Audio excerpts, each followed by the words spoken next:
BJP ने तेज किया mission 2024। आज रुद्रपुर में होगा युवा सिख सम्मेलन का आयोजन। मुख्यमंत्री पुष्कर सिंह धामी सम्मेलन में करेंगे शिरकत।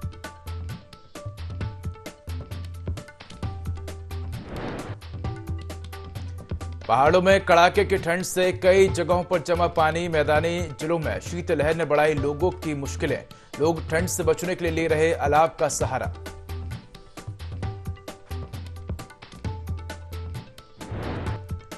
रुड़की में आबकारी विभाग की बड़ी कार्रवाई। नारसन गांव में छापेमारी कर 500 लीटर लाहन और 40 लीटर अवैध कच्ची शराब बरामद। आरोपी मौके से फरार।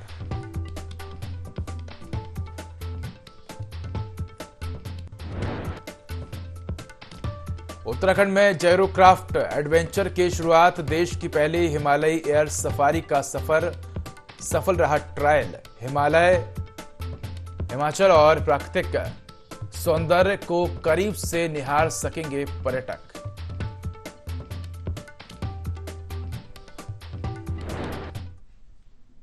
नमस्कार, मैं उदय। देवभूमि लाइव में आपका स्वागत है। बुलेटिन की शुरुआत करेंगे तमाम बड़ी खबरों के साथ। बड़ी खबर देहरादून से है, जहां बीजेपी ने तेज किया मिशन 2024। तो आज रुद्रपुर में होगा युवा सिख सम्मेलन का आयोजन। मुख्यमंत्री पुष्कर सिंह धामी सम्मेलन में शिरकत करेंगे। 5000 से ज्यादा युवा होंगे सिख सम्मेलन में शामिल। तो बड़ी खबर आपको देहरादून से बता रहे हैं, जहां बीजेपी ने तेज किया मिशन 2024 से आज रुद्रपुर में होगा युवा सिख सम्मेलन का आयोजन। तो मुख्यमंत्री पुष्कर सिंह धामी भी इस सम्मेलन में शिरकत करेंगे। 5000 से ज्यादा युवा इस सम्मेलन में शामिल होंगे।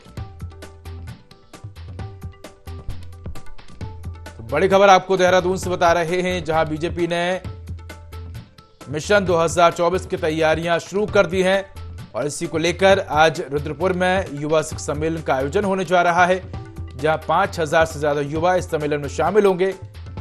तो इस सम्मेलन में मुख्यमंत्री पुष्कर सिंह धामी भी शामिल होंगे। तो ऐसी खबर पर अधिक जानकारी के लिए हमारे साथ सहयोगी विनय सूद जुड़ चुके हैं। विनय, मिशन 2024 की बीजेपी ने तैयारियां शुरू कर दी हैं। अब जो मिशन है वो और भी तीव्र गति से आगे बढ़ता हुआ नजर आ रहा है और इसी को लेकर हम देख रहे हैं कि युवा सिख सम्मेलन का आयोजन यहां बीजेपी करने जा रही है और इसमें सीएम पुष्कर सिंह धामी भी शामिल होंगे। साथ ही यह भी कहा जा रहा है कि 5000 से ज्यादा युवा इस सम्मेलन में शामिल होंगे। किस तरह से पूरे सम्मेलन की रूपरेखा तैयार की गई है और क्या कुछ लाभ इससे आने वाले समय में बीजेपी को मिलेगा?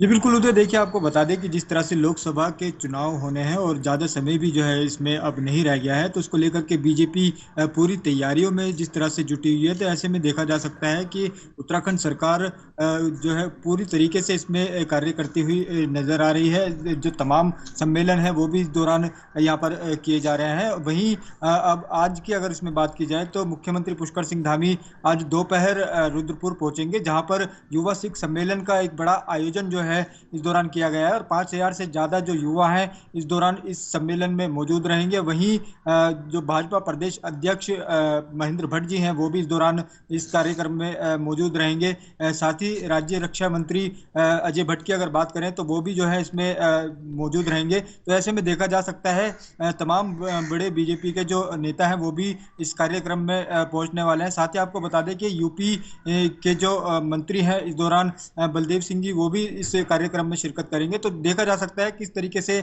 लोकसभा चुनाव को मजबूत बनाने के लिए जो है यहाँ पर सम्मेलन का भी जो है आयोजन किया जा रहा है और एक बड़ा फायदा जो है लोकसभा चुनाव में इसका यहाँ पर मिल पाएगा। जी अगर बात करें विनय, तो युवा सिख सम्मेलन का आयोजन किया जा रहा है, इसमें युवाओं से किन मुद्दों पर चर्चा की जाएगी, किस तरह से युवाओं का उत्साहवर्धन किया जाएगा और आने वाले लोकसभा चुनाव को लेकर किस तरह की यहाँ युवाओं को गाइडलाइन दी जाएगी, क्या कुछ उनको बताया जाएगा लोकसभा चुनाव को लेकर?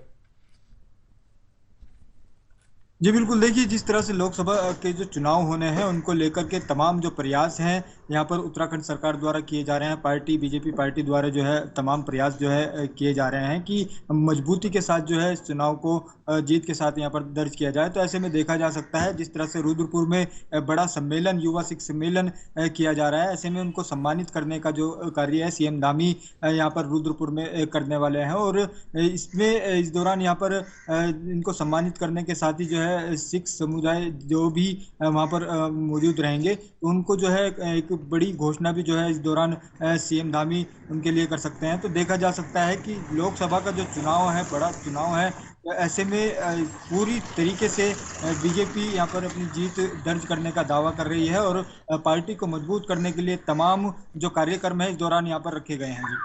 जी जी विनय, धन्यवाद आपका इस खबर पर एक जानकारी के लिए। तो आपको बता दें कि मिशन 2024 की तैयारियों में बीजेपी जुट चुकी है और इसी को लेकर बीजेपी ने युवा सिख सम्मेलन का आयोजन करने जा रही, जिससे मुख्यमंत्री पुष्कर सिंह धामी भी शामिल होंगे। चलिए बढ़ते हैं अगली खबर का, जहां विभागीय लापरवाहियों का शानदार नमूना लोहाघाट के हथरंगिया क्षेत्र में देखने को मिल रहा है।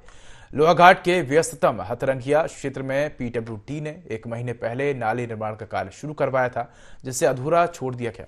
इसके अलावा जल संस्थान विभाग ने नई पाइपलाइन बिछाने के लिए सड़क खोद दी और काम को अधूरा छोड़ दिया, जिसको लेकर आक्रोशित दुकानदारों ने दोनों विभागों के खिलाफ जमकर नारेबाजी करते हुए प्रदर्शन किया और जल्द निर्माण कार्य पूरा करने की मांग की। लोगों का कहना है कि इस तरह की लापरवाही से दुर्घटनाओं का खतरा बना रहता है। कई बच्चे गिरकर चोटिल हो गए हैं, लेकिन संबंधित विभागों के अधिकारी बेखबर हैं।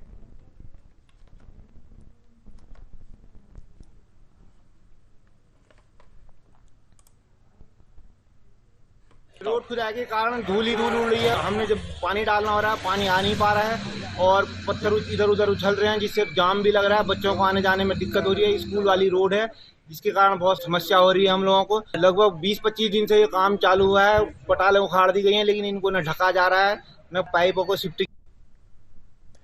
देहरादून मसूरी मार्ग पर डीआईजी कॉलेज के पास स्थानीय युवकों और सहारनपुर निवासी कुछ युवकों के बीच पैसे के लेन देन को लेकर विवाद हो गया। सूचना पर पहुंची पुलिस ने मौके पर पहुंचकर 3 युवकों को हिरासत में ले लिया, जिन्हें न्यायालय में पेश किया गया है। वहीं पीड़ित ने बताया कि उसने सहारनपुर निवासी युवकों को किराए पर जेसीबी मशीन दी थी। जब उसने किराया मांगा तो युवकों ने उसके साथ मारपीट कर दी और फायरिंग करने की कोशिश भी की गई।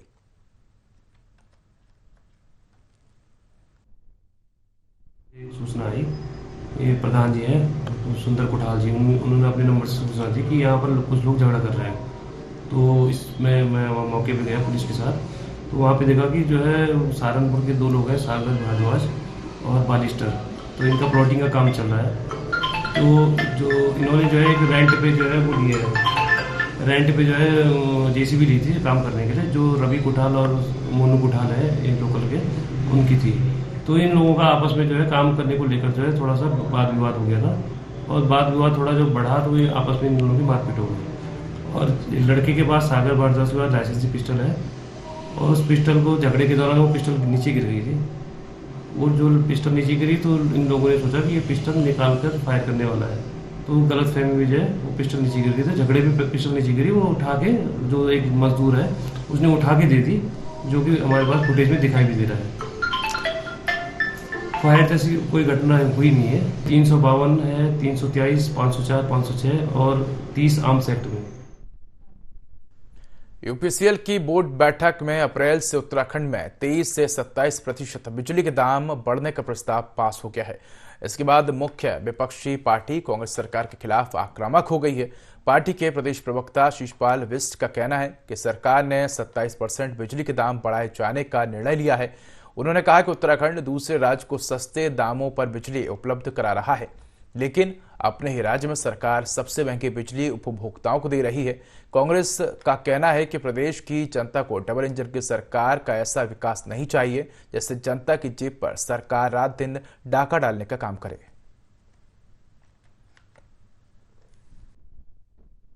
पार्टी ने लोक कल्याण के लिए अनेकों कार्य सरकार ने किए हैं। भारतीय जनता पार्टी की सरकार ने लोगों को उनके जीवन स्तर को सुधारने के लिए बहुत सारे काम किए हैं।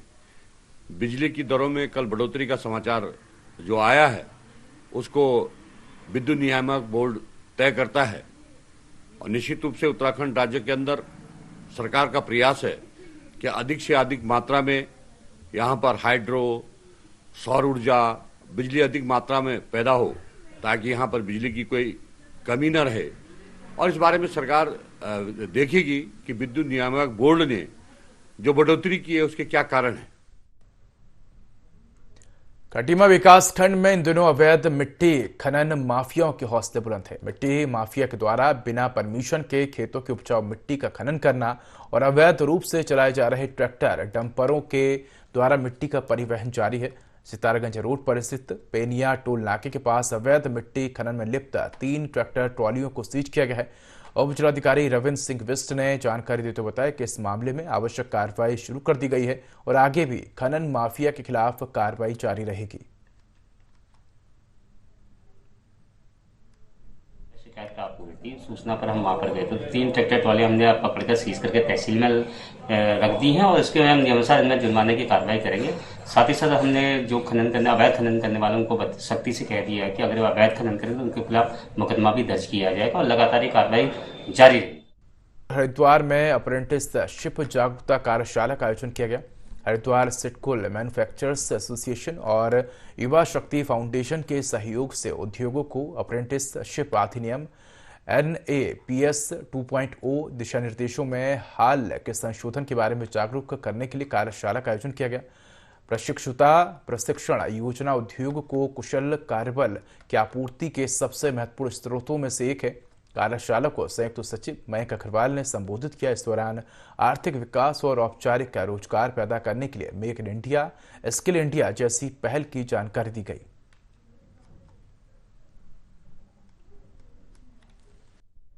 स्किल डेवलपमेंट जो हमारा डिपार्टमेंट है, आदरणीय सौरभ बहुगुणा जी हमारे स्किल डेवलपमेंट के मंत्री हैं और जैसा कि माननीय पुष्कर धामी जी जो हमारे यशस्वी मुख्यमंत्री जी हैं उत्तराखंड के, उन्होंने एक संवाद का कार्यक्रम विभिन्न डिपार्टमेंट से एक स्थापित किया हुआ है। उसी के तहत अनेकों गवर्नमेंट ऑफिशियल्स गवर्नमेंट हमारे बीच आते हैं, संवाद करते हैं इंडस्ट्रियल एसोसिएशन से, एस्टेब्लिशमेंट से, और उनके संवाद के कारण बहुत सारी चीज़ें ईज़ ऑफ डूइंग बिजनेस हमें उत्तराखंड सरकार यहाँ प्राप्त करा रही है। उसी के अंतर्गत आज मयंक अग्रवाल जी जॉइंट डायरेक्टर साहब हमारे हैं, वो यहाँ आए हुए हैं और YSF के साथ मिलकर उन्होंने कार्यक्रम किया है। उसमें यही नॉलेज इम्पार्ट की जा रही है सभी हमारे जो एस्टेब्लिशमेंट्स हैं, इंडस्ट्रियलिस्ट हैं, उन लोगों को कि किस तरह से हम स्किल डेवलपमेंट के जो हमारे ट्रेनीज होते हैं, इंटर्नशिप्स होते हैं, इंटर्न्स होते हैं, जैसे ITI के स्टूडेंट्स हैं, उनके क्या वेजेस होने चाहिए, अगर पुराने वेजेस पे चल रहे हैं तो उनका क्या एनहांसमेंट होना चाहिए। भारत सरकार का ये उपक्रम है, ये योजना है, ये अपने आप में युवा बच्चों के लिए सबसे बहुत ही अच्छी योजना है। इंडस्ट्री में डायरेक्ट किसी को फ्रेशर बहुत संकोच रहता है। कंपनियां भी जो है फ्रेशर स्टूडेंट्स को लेने में या फ्रेशर कैंडिडेट को लेने में बहुत वो रखती हैं। तो ये एक बीच में जो ब्रिज है ये डिपार्टमेंट का, अप्रेंटिस डिपार्टमेंट का, इसमें युवा बच्चों को अपनी तरफ से एक प्रोत्साहन भी दिया जा रहा है, एक बहुत अच्छी ट्रेनिंग भी दी जा रही है और इंडस्ट्री में उनको रोजगार मिले उस चीज़ को एक बहुत बड़ा ब्रिजेस वर्क भी किया जा रहा है। और हमारे हरिद्वार के लिए तो बहुत बड़ा सौभाग्य की बात यह है क्योंकि उत्तराखंड का बहुत बड़ा इंडस्ट्रियल जो हब है वो मेन हरिद्वार में ही है। ये कार्यक्रम भारत सरकार द्वारा जो अप्रेंटिसशिप स्कीम लागू की गई है उसको इंडस्ट्रीज़ में इम्प्लीमेंट कराने का मेन उद्देश्य है और इसका सबसे बड़ा फ़ायदा इंडस्ट्रीज़ को होता है और स्टूडेंट्स को होता है। स्टूडेंट्स अपनी ITI ट्रेनिंग के बाद या अपनी स्कूल एजुकेशन के बाद इंडस्ट्रीज़ में ऑन द जॉब ट्रेनिंग करने आते हैं। वहाँ उनको एक्चुअल प्लेटफॉर्म पर इंडस्ट्रीज़ में जो वर्किंग होती है, एटमॉस्फेयर होता है, मशीनरी होती है, टेक्नोलॉजी होती है, उसको सीखने का और उसको समझने का पूरा मौका मिलता है। उसको ये जो अप्रेंटिसशिप ट्रेनिंग है 1 साल की होती है। 1 साल बहुत बड़ा पीरियड होता है जिसमें बच्चा अपने कौशल में निखार कर सकता है और उसके बाद एक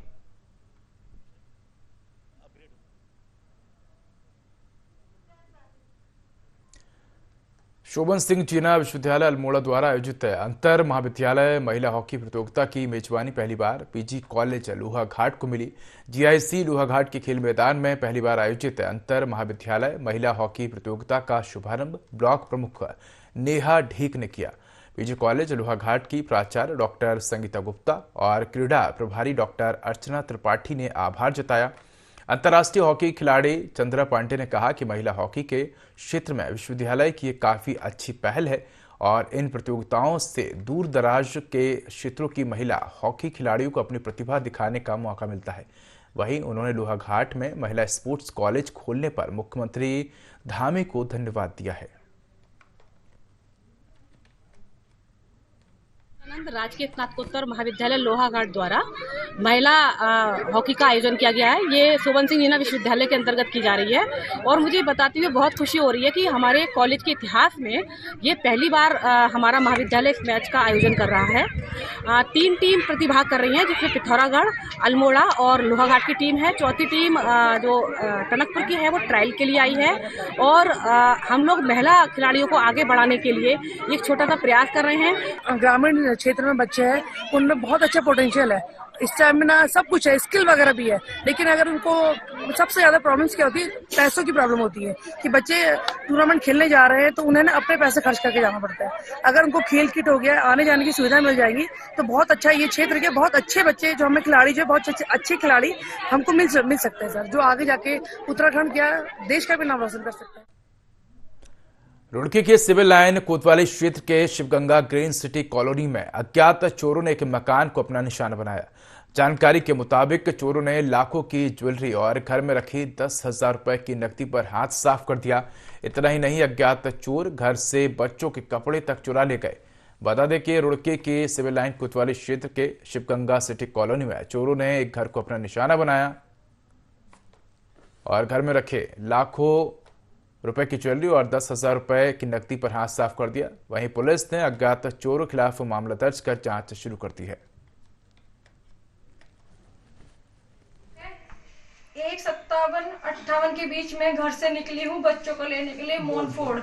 जैसे ही मैं घर से निकली, मेरे यहाँ ब्लू कलर की गाड़ी आई, हरियाणा नंबर था गाड़ी का, मुड़ी और एकदम आगे चली गई। आगे जाके मेरे घर के पास ही चौराहा पड़ता है एक, उस चौराहे पे जाके उन्होंने गाड़ी रोकी। गाड़ी में से लड़का उतरा है, ब्लैक कलर का वो पहन रखी थी उसने शर्ट। मैं आगे निकल गई, मैंने कुछ नहीं देखा पीछे। उसके बाद में सर जैसे ही मैं निकली, उसके बाद में इतना मैं आई 20-25 मिनट मुझे लगी आने में मोनफोर्ड स्कूल से अपने बच्चों को लेके, बेटे को लेके। मैं जैसे ही घर आई, आके देखा क्या मेरे को ताला टूटा हुआ और घर खुला हुआ मिला। उसके बाद में मेरे को मेरे ड्राइंग रूम में एक पर्स मिला। फिर मैं समझ गई कि मेरे घर में चोरी हुई। मेरे सामने कमरे पे नजर पड़ी, मेरा सब कुछ सामान निकला पड़ा था सर। कम से कम 6-7 लाख रुपए का नुकसान हुआ है। ज्यादा ही है सर, कम नहीं, 10,000 रुपए कैश नगद था मेरे घर में। रुड़की कोतवाली क्षेत्र में कुछ बदमाशों ने एक एटीएम को चुराया और मौके से भाग निकले। इसका फुटेज सीसीटीवी में कैद हो गया, जिसके बाद पुलिस ने मौके पहुंचकर वहां का जायजा लिया और मौके पर पहुंचकर मामले की जांच शुरू कर दी है। एसपी देहात स्वप्न किशोर सिंह ने कहा कि सभी पहलुओं को मद्देनजर रखते हुए जांच की जा रही है। जल्द ही पूरे मामले की जांच कर मामले का खुलासा किया जाएगा। एटीएम को कट करके कैश चोरी की घटना को अंजाम दिया गया है। इस संबंध में सभी संभावित पहलुओं से जानकारी जुटाई जा रही है। आसपास के सीसीटीवी फुटेज खंगाले जा रहे हैं। घटना में एक स्कॉर्पियो गाड़ी के इस्तेमाल की बात सामने आई है। 4-5 लोग इसमें शामिल हो सकते हैं, ये बात भी सामने आई है। सभी संभावित पहलुओं से साक्ष्य संकलन की कार्रवाई कर अनावरण हेतु प्रयास किया जाए। युवा भवन लोहाघाट में राष्ट्रीय और राज्य स्तरीय कराटे प्रतियोगिता में मेडल जीत कर लाने वाले कराटे खिलाड़ियों के लिए एक कार्यक्रम का आयोजन किया गया, जिसमें मेडल जीत कर लाने वाले कराटे खिलाड़ियों को सम्मानित किया गया। इस कार्यक्रम में मुख्य अतिथि एसपी देवेंद्र पिचा और एलारा ग्रुप ऑफ लंदन के निदेशक राज भट्ट मौजूद रहे, जिन्होंने कराटे कोच दीपक अधिकारी के प्रयासों की सराहना की और कराटे खिलाड़ियों को हर संभव मदद का भरोसा देते हुए नशे से दूर रहने और खेलों से जुड़ने की अपील की। संगठन है, ये काफ़ी अच्छा काम कर रहा है। बच्चों को जो कराटे से लेके जूडो और दूसरे जो भी एक्टिविटी उसमें रखा है। साथ ही साथ यहाँ से काफ़ी लोग ऐसे हैं जो आगे स्टेट लेवल और नेशनल लेवल में भी खेलने के लिए गए हैं। मैं यही इनको मोटिवेट करना चाहूँगा, बताना चाहूँगा भाई अपनी मेहनत करें, लगन से के साथ काम करें। जिस फील्ड में भी काम कर रहा है उसमें काफ़ी आगे बढ़े और न केवल लोहाघाट का, न केवल हमारी चंपावत का, बल्कि राज्य और देश का नाम। उत्तराखंड में कांग्रेस लोकसभा चुनावों को लेकर सक्रिय हो गई है। पीसीसी चीफ करण महारा कार्यकर्ताओं को एकजुट करने में लग गए हैं। करण महारा बागेश्वर पहुंचे। इस दौरान उन्होंने कहा कि इस बार 5 लोकसभा सीटों पर बीजेपी और कांग्रेस की सीधी टक्कर है। कांग्रेस जिताऊ उम्मीदवारों को ही टिकट देगी। इस मौके पर पूर्व विधानसभा अध्यक्ष गोविंद कुंजवाल भी मौजूद रहे।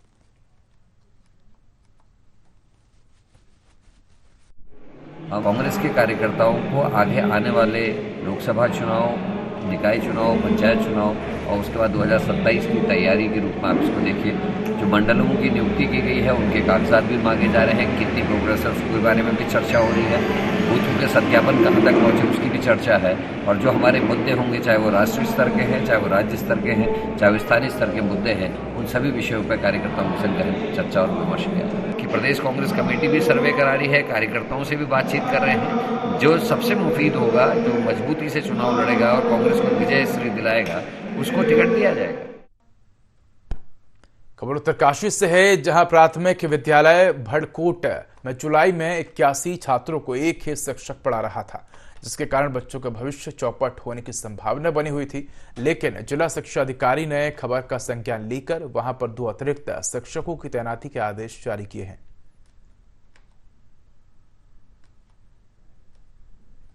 डीएम साहब ने भी बात की थी, तो इसके संबंध में उन्हें वहाँ के उप शिक्षा अधिकारी से वार्ता की रही थी। हर्षा मैडम है वहाँ पे, उनके द्वारा मुझे अवगत कराया गया है कि वहाँ पे एक टीचर तो परमानेंट है और एक टीचर उन्होंने व्यवस्था कर रखी है।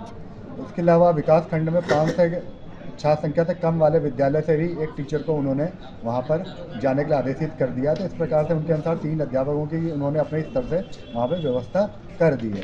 लेकिन जो तीसरा अध्यापक है वो अपने विद्यालय से कार्यमुक्त नहीं हो रहा है।